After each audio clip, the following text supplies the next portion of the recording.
জাহিলিয়াতের যুগের মানুষের ভিতরে যেরকম জুলুম ছিল, জুলুম করার অভ্যাস ছিল এবং জুলুম করাটাকেই মানুষ নিজেকে গর্ববোধ মনে করত, বর্তমান সময়েও একজন মুসলমান আরেকজন মুসলমানের প্রতি জুলুম করতে অভ্যস্ত এবং এটাকেই তারা ভালোবাসে এবং এটাকেই পথ এবং পন্থা হিসাবে বেছে নিয়েছে যে আমি এই কাজটা করলে মনে হয় আমার সমাজের ভিতরে অনেক দাম আর মান হবে। আসলে আল্লাহর রাসূল আমাদেরকে কি শিক্ষা দিয়েছেন এবং আল্লাহ তাআলা কি বলেন?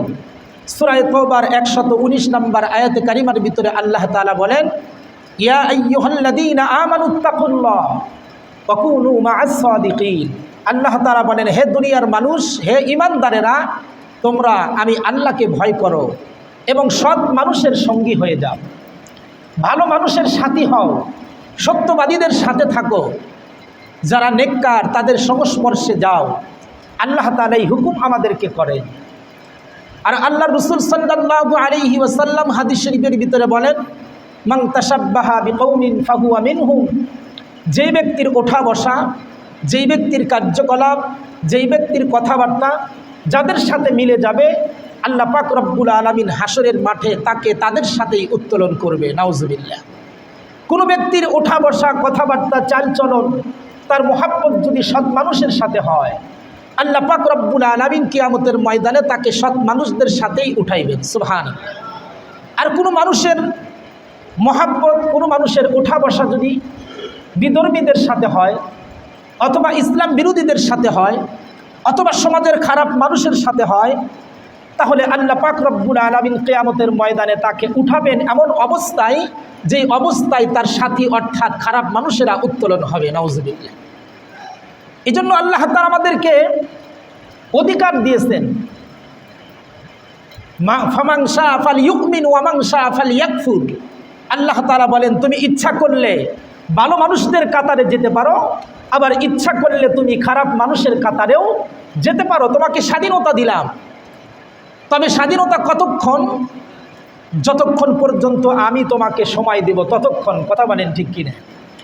অনেক সময় দেখবেন ছোটবেলা আমরা ঘুড়ি উড়াইছি, এই ঘুড়িটাকে যখন আমরা আকাশে ছেড়ে দেই, সুতা যত ঢিল দিতে থাকি তত উপরে উঠতে থাকে। কথা বলেন ঠিক কিনা? কিন্তু ওর উপরে ওঠার স্বাধীনতা কতক্ষণ পর্যন্ত? যতক্ষণ আমি সুতা ছাড়বো ততক্ষণ। কিন্তু আমার হাতে নাটাই আছে, আমার হাতে তার লাগাম আছে, সুতা আছে, এটা ধরে যখন আমি টান দিব তখন ওর স্বাধীনতা শেষ। কথা বলেন ঠিক কিনা? আল্লাহ পাক রব্বুল আলামিন আমাদেরকে ওই কথাটাই বুঝাইতেছেন, ইয়া আইয়ুহাল্লাযীনা আমানুত্তাকুল্লাহ, হে ঈমানদারেরা, তোমরা আমাকে ভয় করো। তোমাদেরকে স্বাধীনতা দিয়েছি কতদিন পর্যন্ত? যতদিন পর্যন্ত তোমাদের হায়াত আছে, এতদিন পর্যন্ত। মান শাআ ফালইউমিন ওয়া মান শাআ ফালইয়াকফুর। ইচ্ছা করলে তুমি ঈমানদারদের কাতারে আসতে পারো, আবার ইচ্ছা করলে তুমি বেঈমানদের সাথেও মিলিত হতে পারো। তবে শুনে রাখো, যেদিন আমি নাটাই ধরে টান দিব, আমার হাতে যে সুতা রয়েছে, এই সুতা ধরে যেদিন আমি টান দিব, সেদিন তোমার স্বাধীনতা শেষ, সেদিন ক্ষমতা কিন্তু আমার হাতে। কথা বলেন ঠিক কিনা? সেদিন আল্লাহ তাআলার বিচার শুরু হবে। এজন্য একটা কথা আছে, আল্লাহ তাআলা ছাড় দেন কিন্তু ছেড়ে দেন না। আমি অতীতেও আপনাদেরকে একটা মিসাল দিয়ে বুঝাইছিলাম। আল্লাহ তাআলা পবিত্র কুরআনুল কারীমের ভিতরে বলেন, ইন্না বাতশা রাব্বিকা লাশাদীদ। আমি আল্লাহ পাক রব্বুল আলামিনের ধরা হলো কঠিন ধরা। আমি যদি কাউকে ধরি তাহলে তার কোনো নিস্তার থাকে না। যেমন আমাদের দেশে মাছের শিকারকারী পাখি আছে দুইটা, পানির ভিতরে মাছ বসবাস করে। এই মাছকে শিকার করে দুই ধরনের পাখি, একটা হলো মাছরাঙ্গা আর একটা হলো চিল। কথা বলেন ঠিক কিনা? মাছরাঙ্গা ঠোঁট দ্বারা শিকার করে, কখনো টার্গেট ফুল হয়, কখনো টার্গেট মিস হয়। আর চিলও কিন্তু মাছ শিকার করে, কিন্তু যখন শিকার করে এর শিকার প্রত্যেকটা বারই টার্গেট ফুল হয়, কখনো মিস হয় না। কেন মিস হয় না?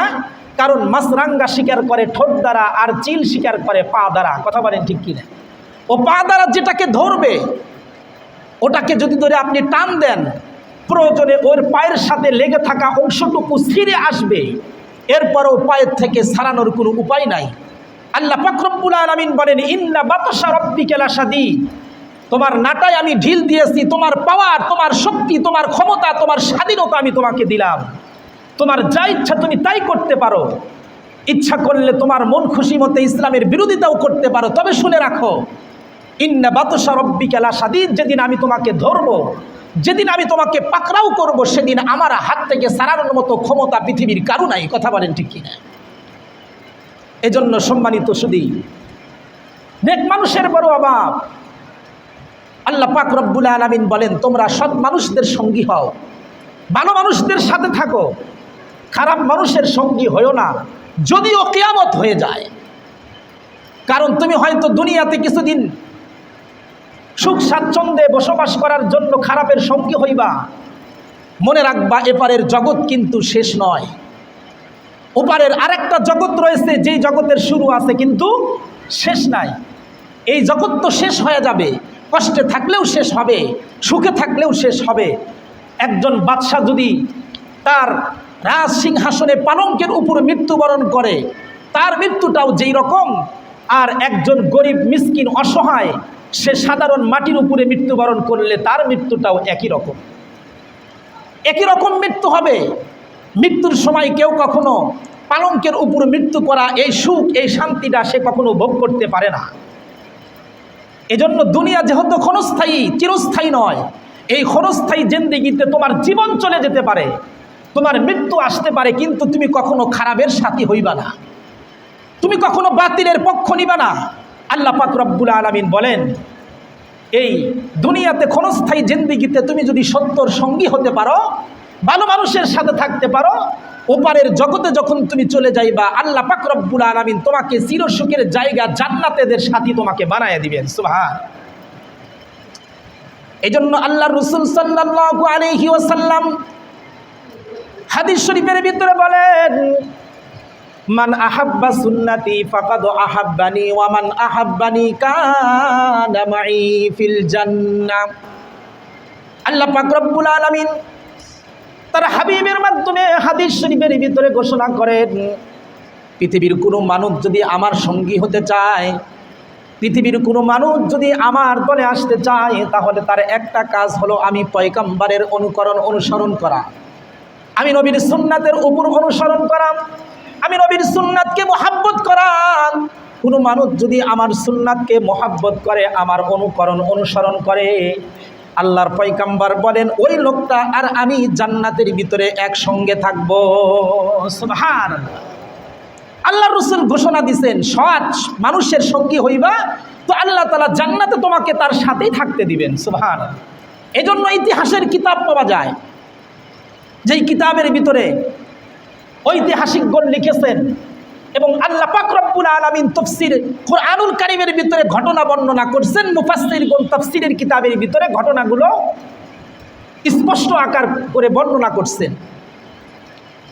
কিতাবের ভিতরে লেখা হয়, নূহ আলাইহিস সালামের 4 জন সন্তান ছিল, 3 জন সন্তান পয়গম্বর নূহ আলাইহিস সালামের সঙ্গী ছিল, আর একজন সন্তান খারাপ মানুষদের সাথে থাকার কারণে, অসৎ ব্যক্তিদের সাথে ওঠা বসা করার কারণে তার মন মস্তিষ্ক আল্লাহ বিরোধী হয়ে গেল, বাবা বিরোধী হয়ে গেল, এমনকি পয়গম্বরের বিরুদ্ধে অবস্থান করলো।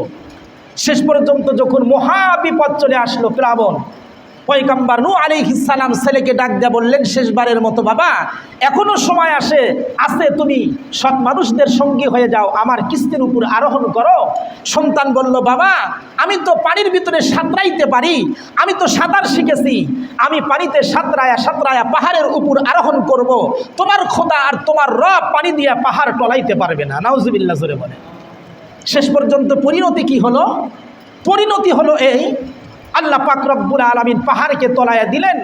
নূহ আলাইহিস সালামের সঙ্গী যারা কিস্তির উপরে আরোহণ করেছিল তারা বেঁচে গেল, আর নবীর ঘরের সন্তান, নবীর স্ত্রীর গর্ভে জন্ম নেওয়া, নবীর পৃষ্ঠদেশ থেকে যেই শুক্রাণুর মাধ্যমে যেই সন্তান জন্ম নিছে, সেই সন্তান নবীর বিরোধিতা করার কারণে, বাবার বিরোধিতা করার কারণে শেষ পর্যন্ত মহাবেলাবনে মৃত্যুবরণ করে সে জাহান্নামের সাথী হয়ে গেল। নাউজুবিল্লাহ।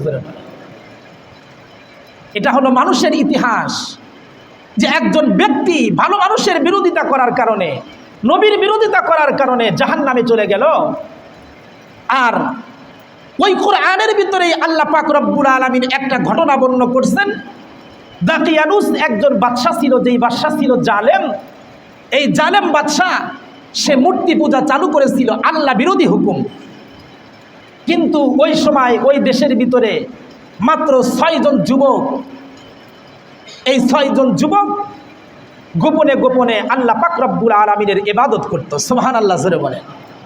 এক সময় বাদশার কানে যখন এই খবর পৌঁছে গেল যে আমার দেশের ভিতরে 6 থেকে 7 জন যুবক আছে, যেই যুবকেরা গোপনে রবের ইবাদত করে, আল্লাহর ইবাদত করে, আমাদের মূর্তি পূজার অনুসরণ সে করে না, এজন্য তাদেরকে গ্রেফতার করার পরোয়ানা জারি করল। 6 জন যুবক যখন এ খবর জানতে পারল, তখন তারা রাত্রের অন্ধকারে নিজের দেশকে ত্যাগ করে হিজরত করে অনেক দূরে চলে গেল। উদ্দেশ্য হলো সেখানে গিয়ে যেন আমরা নিরাপদে আল্লাহর ইবাদত করতে পারি। সুবহানাল্লাহ। 6 জন যুবক যখন যাচ্ছিল, তারা তাকায়া দেখলো পিছনে পিছনে একটা কুকুরও যায়। তো 6 জন যুবক কুকুরকে তাড়ায়া দিতে চায়, কিন্তু কুকুর সরে না, তাদের পিছু ছাড়ে না, সামনে আগাইতেই থাকে। শেষ পর্যন্ত যখন তারা আবারও তাড়ায়া দেওয়ার জন্য অগ্রসর হলো, আল্লাহ পাক রব্বুল আলামিনের কুকুরের জবান খুলে দিল। সুবহানাল্লাহ জোরে বলেন। কুকুর ডাকতে বলে, আপনারা যে রবের ইবাদত করার জন্য দেশ থেকে পলায়ন করে হিজরত করে নিরাপদ স্থানে চলে যাচ্ছেন, আমিও আপনাদের সাথী হতে চাই, আমিও সেই আল্লাহর জন্য আপনাদের সঙ্গে যেতে চাই। সুবহানাল্লাহ জোরে বলেন। কোরআনের ভিতরে আল্লাহ পাক রব্বুল আলামিন সেই কুকুরের ঘটনা বর্ণনা করছেন সূরা কাহাফের ভিতরে। আসহাবে কাহাফের এই ঘটনার ভিতরে কুকুরটার নাম হলো তিতুমির। এই কুকুর ভালো মানুষের সঙ্গী হওয়ার কারণে কোরআন প্রমাণ করে যে আল্লাহ পাক রব্বুল আলামিন এই কুকুরকে কিয়ামতের ময়দানে জান্নাত দান করবেন। সুবহানাল্লাহ জোরে বলেন। কুকুর জান্নাতে যাবে কেন? ভালো মানুষের সঙ্গী হওয়ার কারণে, ভালো মানুষের সাথী হওয়ার কারণে, হকের পক্ষে থাকার কারণে। আর নূহ আলাইহিস সালামের সন্তান হকের বিরোধিতা করার কারণে, নিজের বাবা পয়গম্বরের বিরোধিতা করার কারণে, ইসলামের বিরোধিতা করার কারণে মানুষ হওয়ার পরেও গেল কোথায়? জাহান্নামে। আর কুকুর ইতর প্রাণী। এক লোক হযরতে আশরাফ আলী থানবী রহমাতুল্লাহি আলাইহিকে ডাক দিয়ে বলে, আশরাফ আলী থানবী, একটা কুকুর জান্নাতের ভিতরে কেমনে যাবে এটা তো আমার বুঝে আসে না। বলে কেন? বলে দুনিয়াতে কোনো বাড়িতে যদি কুকুর থাকে তাহলে সেই বাড়ির ভিতরে রহমতের ফেরেশতা প্রবেশ করে না। এমনকি কুকুরের ছবিটাও যদি কোনো ঘরের ভিতরে থাকে, সেই ঘরের ভিতরে রহমতের ফেরেশতা প্রবেশ করে না। তাহলে জান্নাতের ভিতরে কুকুর কেমনে যাবে? আশরাফ আলী থানবী রহমাতুল্লাহ আলাইহি বলেন, আরে বোকা, তুমি বুঝলা না, দুনিয়ার ভিতরে মানুষের ভিতরে কিছু কিছু মানুষ আছে লুলা, কিছু মানুষ আছে যার একটা হাত আছে আর একটা নাই। আবার কিছু মানুষের চোখ দেখবেন একটা আছে আর একটা নাই, অথবা আছে দুইটাই কিন্তু টেরা, আছে না নাই। অর্থাৎ যাদেরকে বিকলাঙ্গ বলা হয়, প্রতিবন্ধী বলা হয়।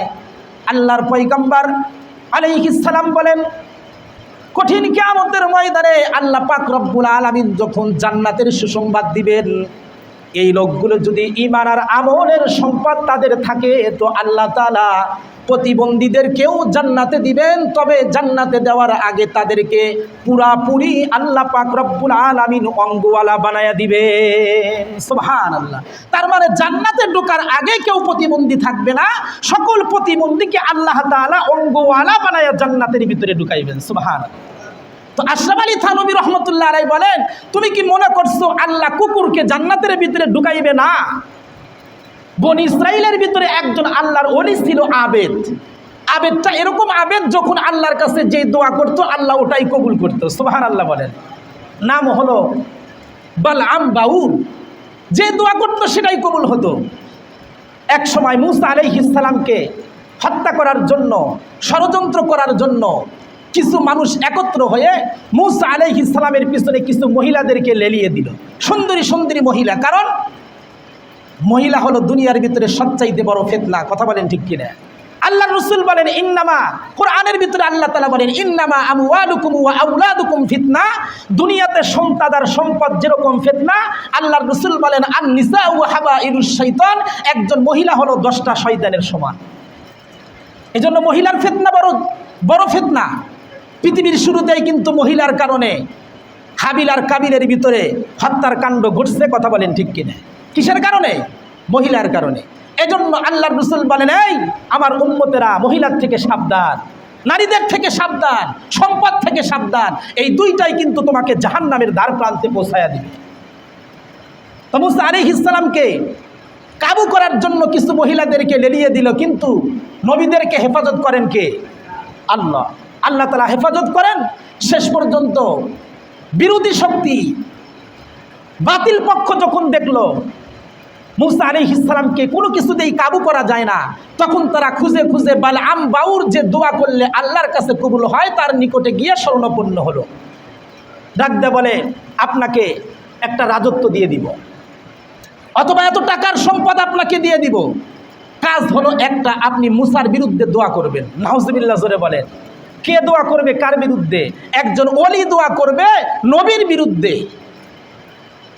ওলি চিন্তা করতেছে, বালআম বাউর এটা যদি আমি করি নিশ্চিত আমার বিলায়াত নষ্ট হয়ে যাবে।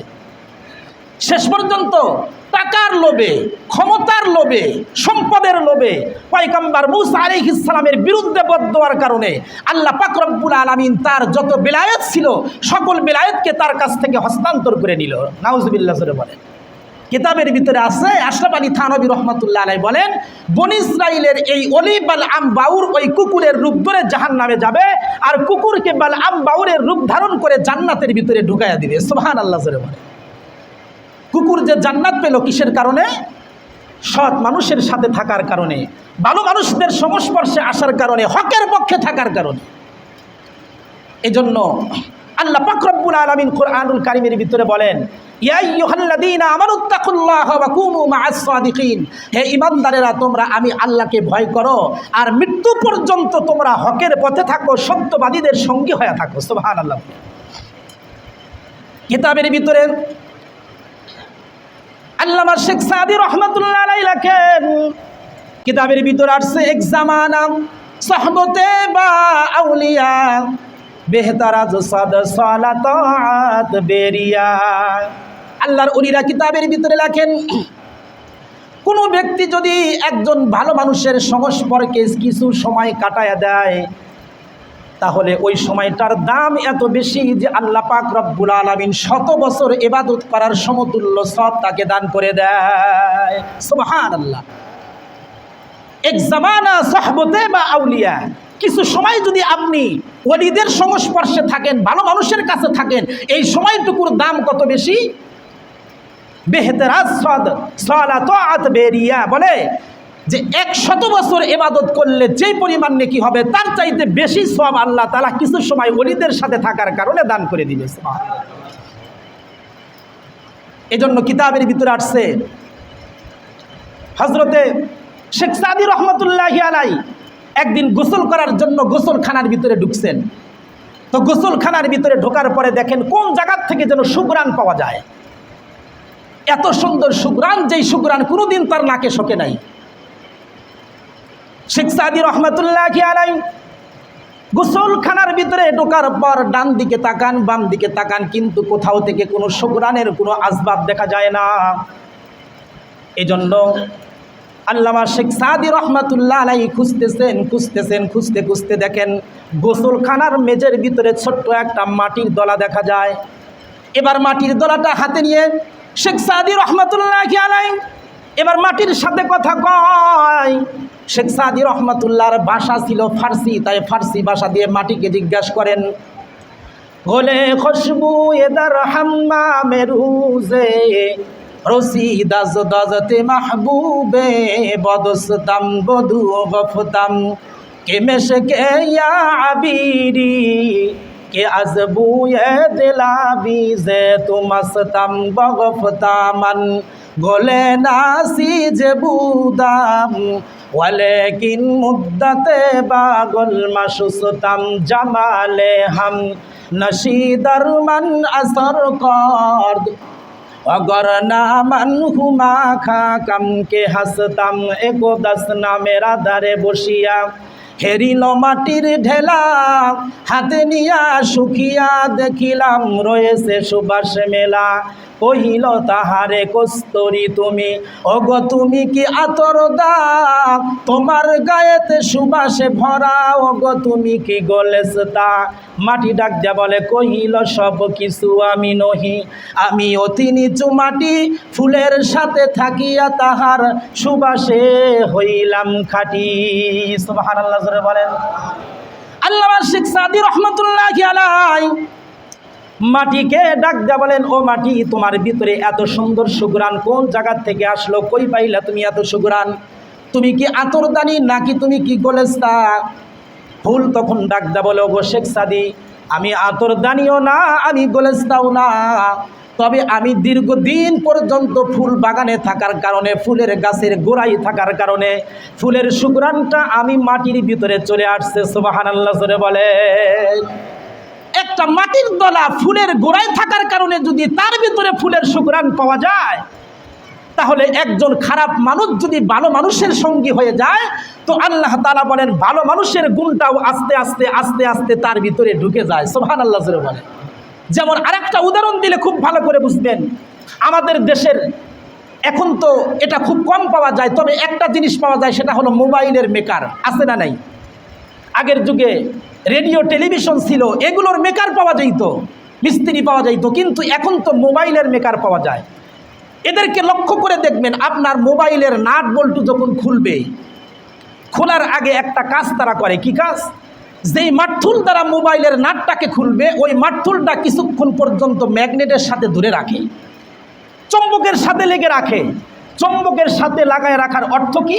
কারণ হলো এই মাঠথুলটা চুম্বকের সাথে কিছুক্ষণ থাকার কারণে, ওর সংস্পর্শে ওর সাথে হওয়ার কারণে লোহার একটা মাঠথুলের ভিতরে চুম্বক আর ম্যাগনেটের গুণ চলে আসে। তারপরে যখন এই মাঠথুল দ্বারা মোবাইলের নাটটাকে সে খোলে, তখন নাটটা কিন্তু মাঠথুলের মাথার সাথে লেগে থাকে। কথা বলেন ঠিক কিনা? কেন? লোহা তো লোহাকে আটকাইতে পারে না চুম্বক ছাড়া, কিন্তু একটা লোহা চুম্বকের সংস্পর্শে কিছু সময় থাকার কারণে লোহার ভিতরেও চুম্বকের গুণ চলে আসে।